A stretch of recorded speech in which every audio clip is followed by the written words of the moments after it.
Yo, what's up? Kamusta kayong lahat guys? Tayo nga po yung nagbabalik dito sa episode ng Sayercraft, no? At ngayong araw na to, kung makikita nyo naman guys, ang angas na ng armor natin. Ito, hiniram ko to kay Raprap, tas dinuplicate ko na lang yung mga ano niya, yung tawag doon, yung mga smithing template niya na pang trim armor. Ayan, kung makikita nyo naman, grabe yung armor natin dyan, no? May mga pula. At tingnan nyo pag nag full set. Bang! Para ako si Iron Man. Ang angas, oh, Pero yun nga, at kung makikita nyo naman din, meron na tayong hawak na totem. Kasi dito, sinugod ako ng captain ng villager. So ayun, meron akong iron farm dun, 'di ba? Doon kami nag-raid, dalawa lang kami ni Rachel. So ayun, nakadami tayo ng totem. Tignan natin yung totem natin dito. Ayan, kung makikita nyo naman, meron pa tayong dalawang extra totem dito. Pero bibili tayo kay Raprap ng totem pag naubusan tayo niyan. Kasi magtatayo yun ng shop ng totem eh. At kung makikita nyo din naman, meron tayo isa pa ditong Elytra. Kasi nag-end raid ako off cam, at meron pa tayo isang dragon head. Actually, dalawa yung nakuha kong Elytra, pero binenta ko na kay Rachel yung isa. So ito, meron pa tayong ang dami nating shulker shell dito. So pwede tayo gumawa ng napakaraming shulker box. By the way, gumawa na nga pala tayo ng maraming shulker box kasi may ibibuild tayo ngayon. Malupit yung ibibuild natin ngayon at medyo masakit sa ulo. Pero go lang.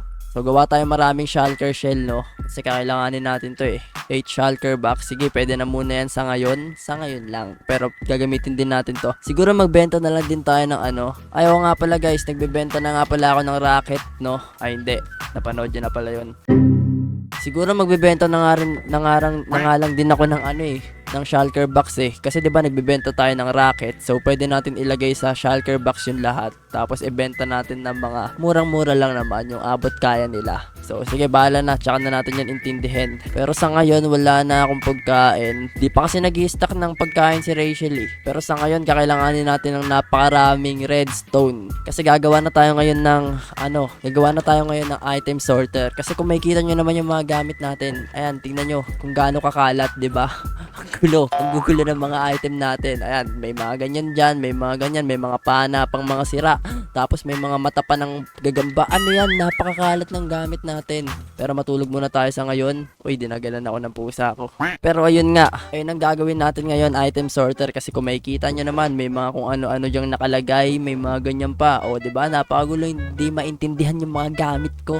So ngayon, gagawa na tayo ng item sorter natin. At hindi ko alam. Pero yung design ng item sorter natin is siguro gagawin ko na lang din modern. Kasi since modern naman tong bahay natin, gawin na nating modern lahat ng build natin para hindi pangit tignan. Ayan, may pangit ako nagawa dyan. Dapat minodern ko na lang yan, pero okay lang. Ito, di natin yan naalisin kasi gawa yan ng girlfriend ko, no? Tapos ayun, gagawin nating design dyan is modern din. Pero bago ang lahat, kukuha muna tayo ng mga gamit at aalisin ko yung mga puno dyan para may pagbibildan tayo. Balikan ko na lang kayo kapag ready to go na tayo. 2 hours later. Okay guys, ayos na yung ano natin na medyo natanggal ko na yung mga puno dito banda. Siguro dito na lang ako magtatayo ng item sorter dito sa lugar na to. Hindi naman masyado malaki yung gagawin nating item sorter, pero medyo lang naman. So kuha na tayo ng mga gamit natin para maumpisa na natin to. Unti na lang yata yung mga iron ko eh. Kailangan pa naman natin ng napakadaming hopper. Oh my goodness, ito na lang yung mga iron natin. Kasya na kaya to? Tingnan ko nga sa iron farm natin. May mga iron pa kaya dito? Di na kasi ako dito madalas nakapag AFK eh. Ang dami pala nito. Sobra pala to. Sige, kunin natin lahat. Nasaan yung ano ko? Ito. Lapagin natin yung shulker box natin dito. Tapos, lagay natin dyan lahat ng iron. Yan, pwede na siguro yan. Di naman kasi kailangan natin ng napakadaming iron eh. So, kailangan natin ng redstone dito at mga blocks. Pero unahin muna natin gawin yung mga hopper. Buti na lang kinuha ko yung mga kahoy na yun kasi kakailanganin din natin ng napakaraming chest. So gawa tayo neto, tapos gawin natin yung chest lahat. Sige pa, kulang pa yan pa sa tingin ko eh. So yun guys, okay na yung mga gamit natin. Ito na lahat yun. Kung makikita nyo naman, napakadami kasi medyo madami yung chest na gagawa natin ng item sorter. Ilipat na natin to doon sa gagawan natin. So dito ko na lang siguro to gagawin, dito banda. At sa yun lang yung bahay ko. Tapos dito na lang natin gawin kasi didesignan ko din to ng medyo modern na design parang ganun. Kasi modern na yung bahay natin eh. So gawin na natin modern lahat. Tapos papagandahin natin tong lugar natin. Kung makikita nyo naman, kasi tignan nyo yung lugar natin pag sa top view Ay kung makikita nyo naman, walang masyadong ka-build. Ano ba namang base to? So papagandahin natin to. Pero gawa muna tayo ng item sorter para hindi masyadong makalat yung mga gamit natin. Para lahat naka-organize na. So dito na lang siguro ako gagawa. Ito hindi ko alam kung papatagan ko pa to, pero hindi na siguro. So unahin muna natin gawin yung system. So lapag muna natin yung dalawa nating shulker box dyan. O hindi ito yon tol. Saan na ba yun? Yan, lapag muna natin tong dalawa dyan. Tapos umpisa na natin yung system. So ang pinakauna natin gagawin ay maglalagay muna tayo ng chest dito. Wait, ayusin lang natin kung saan tayo maglalagay. Kasi dito farm na to ni Rachel. Binenta ko na yan kay Rachel guys, kasi siya yung nagbebenta ng pagkain dito sa amin. So binenta ko na lang kasi di ko din naman magagamit. So eto, balik tayo dito. So ang gagawin natin muna ay maglagay muna na tayo ng double chest dito. So bali ganyan, tapos lalagay tayo ng dropper dito banda pa ganito hanggang sa pinakataas. Tapos maglalagay tayo ng hopper. Saan yung mga hopper natin? Ito, maglalagay tayo ng hopper dito, nakatutok sa mga chest. Tapos yung isa nakatutok dito. Yan, okay na tong unang set natin ng ano dito, ng item sorter. So gagawin natin ganyan lang din pero magkakatabi. Meanwhile, Tapos pagkatapos nyan, testing muna natin tong 3x3 na to. Gagawin na natin yung redstone contraption. Ilabas na natin yung mga kailangan na gamitin. Itong glass and yung building blocks natin, which is stone bricks. Kasi para sa akin maganda yung stone bricks pang building blocks eh. So tago muna natin yung mga di kailangan naman dito. Okay, dyan muna kayo mga tropa. Maglabas tayo ng crafting table kasi kakailanganin natin to. So ang gagawin natin is maglalagay tayo ng redstone repeater. Tama, repeater dito. Ay wait lang, repeater na naka 1 tick lang. Tapos redstone dito. Tapos lagay ng building blocks dito. Kailangan natin mag-craft ng slab. So craft tayo ng slab. Siguro 64 slab, pwede na yon. 60, okay, pwede na yan. Lagay tayo ng slab dito. Tapos lagyan natin to ng redstone dyan. Tapos maglagay tayo ng glass para hindi mahati yung redstone. Lagay tayo ng glass dito. Yan, parang ganyan. Kung makikita nyo, hindi nahati yung redstone. Tapos next is building blocks ulit dito. Tapos maglagay tayo ng redstone dito. At repeater dito. At maglalagay tayo ng isa pang redstone pala dito, isang redstone dyan. At maglalagay tayo ng redstone torch dito. Yan, okay na yan. Okay na yan kapag ganyan. Tapos next, dito naman sa taas. So dito sa taas parang ganito lang din. Maglalagay lang tayo ng slab dito, pinakataas. Yan, dalawa. Tapos maglagay tayo ng solid block dito. So lalagay tayo ng solid block dito. Redstone ulit. Tapos dito. Tapos isang repeater na nakatutok dito. 1 tick lang lahat yan guys. So redstone torch ulit dito. Okay, all goods na yan. So gagawin lang natin to sa lahat ng ganito guys. Itong redstone system na to dito sa mga ganyan. So balikan ko na lang kayo kapag tapos na. So okay na yung tatlo guys. Kung makikita nyo naman, pare-pareho lang yan ang build. Tapos next is maglalagay tayo ng repeater dito na naka 2 ticks. Tapos isang block dito. Tapos isang redstone torch dyan. At itong repeater ulit na naka 2 ticks. So ayan, naka 2 ticks yan, yung dalawang yan guys. So ayan, kung makikita nyo naman, naggumagana na. Patayin muna natin, gawa tayo ng lever. Paano nga gumawa ng lever? Sabi ko sa inyo, kinakalawang na ako eh. So ayan, pinatay ko muna guys kasi gagawin pa natin to. a few moments later. So ayan guys, okay na yung item sorter natin. Kung makikita nyo naman, di ba 3x3 lang to kanina, pero dinagdagan ko ng dalawa. So 5 na siya, 5x3. So dadagdagan ko pa yan ng hanggang dito siguro or pag ganito naman. Kasi dito yung harap ng ng gagawin kong design dito. So pag ganito para naglalakad. So dito siguro or dito. O basta dadagdagan ko yan ng marami. Pero kung makikita nyo naman, ayos na yung redstone system natin dito. Wait, saan pa tayo sa taas? Kung makikita nyo naman, naka-power na yan. Ayan, goods na yan. So pag nilagyan natin to ng gamit is may mapupunta na dito sa pinakaunang chest. Ayun, kung makikita nyo naman, gumagana na. So, lalagyan lang natin to lahat ng gamit kung ano yung gusto nating i-sort dyan. Kunyari dito, lalagyan natin ng iron, dito, mga pagkain. So, testingin natin kung gagana. Kuha tayo mga gamit. Ay, may iron pala ako dito. Tama ba? Ayun. So, testingin na natin dito sa iron. So, kunwari dito, mga nakalagay ay, sige, dito sa pinakaunang chest, nakalagay mga bato. So, ayan, may mga bato na dyan. So, dito naman, mga iron. Lagay natin dito, mga iron. So, ayan, kunwari may mga iron na dyan. So, pag naglagay ako ng iron dito, dapat hindi na siya mapupunta dito. Okay, ayun. So, lagay tayo ng iron. So, testing natin kung mapupunta siya dito. ayun, kung makikita nyo naman, dito siya napupunta.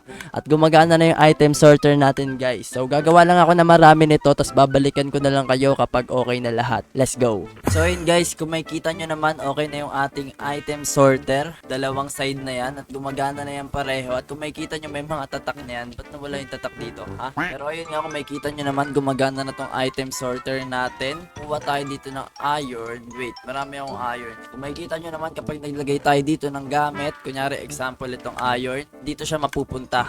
O, 'di ba? Nadadagdagan kung makikita nyo naman, at gumagana na yan sa lahat ng chest, guys. Ayan, hanggang dito. Ito, wala pa kasi akong maisip na ilagay dito, so nilagyan ko muna ng dirt. Dito din, wala pa nalalagay. Pero ito kasi yung mga nalalagay dito is yung mga wala dito sa kategory na to. So, ayan, gumagana na to at napakaangas na yan. Di na tayo mahihirapan mag-ayos ng gamit, at ang kalat kasi ng gamit natin dyan. So, ang next natin gagawin ay gagawin natin ang exterior nito. Nabubulol pa. So, tanggalin muna natin itong mga kalat na to.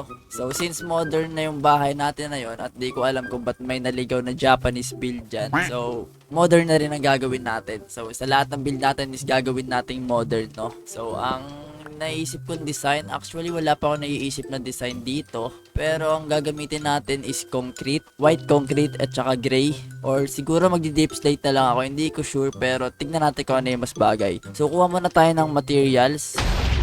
So ayun guys, may materials na tayo. Ito, kung makikita nyo naman, nandito sa shulker box lahat ng materials na gagamitin natin para sa exterior design netong item sorter natin, no? At ayan, gumawa ko ng cobble deep slate kasi gagawa tayo ng deep slate tiles pag hindi bumagay dito sa gray concrete. Kumuha na rin tayo. At alam ko marami akong deep slate dito eh. So pwede din natin itong gamitin.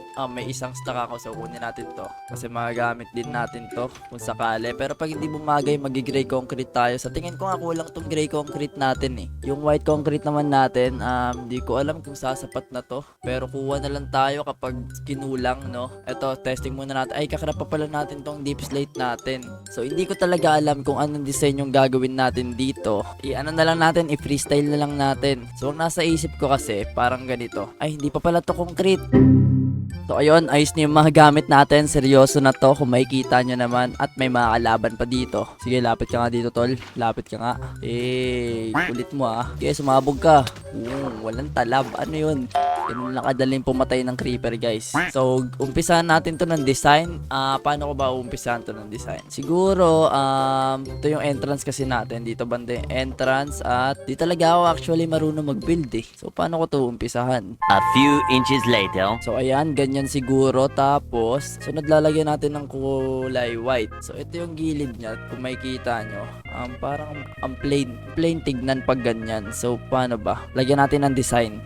So, ayun na nga guys. Ito na yung nagawa kong design. Kung makikita nyo naman. Para sa akin, okay na to. Maganda naman sa paningin ko. Pero parang dito, parang plain pa masyado. Pero, siguro okay na tong gantong design para sa akin. Ano sa tingin nyo? Kayo ba? Maganda naman no? Solid naman siya. So, gagawin na lang natin to sa kabilang side. Ditong side. And sa likod, gagawa din tayo ng design sa likod. Siguro ito timelapse ko na lang para hindi na masyadong mahaba yung video. So, ganyan lang din naman yung gagawin ko. At tatapusin ko na tong buong exterior ng item sorter natin. So, ayun, let's go. Lift off.